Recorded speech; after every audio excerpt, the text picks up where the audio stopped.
মাধ্যমিকে যদি সায়েন্স নিয়ে পড়ো তাহলে কোন কোন বিষয় ঐচ্ছিক বিষয় হিসেবে নিতে পারো। জীববিদ্যা নেওয়া যেতে পারে, যেটাকে বায়োলজি বলছি।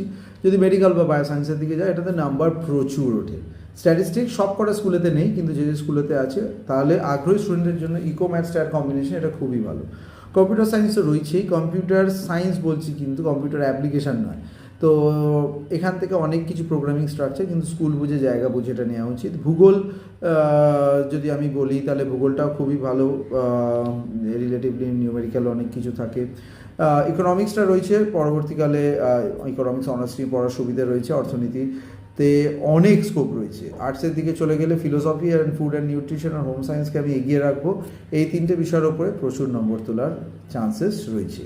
এছাড়া কিছু বিশেষ বিষয় কিছু কিছু স্কুলেতে, যেমন ইলেকট্রনিক্স, বায়োটেকনোলজি, মাইক্রোবায়োলজি, সাইকোলজি, এগুলো নিয়ে আরও সুবিধে থাকে। যদি পারো এগুলো নিতে পারো, ওতে অনেক ধরনের আলাদাভাবেও প্রসিড করে।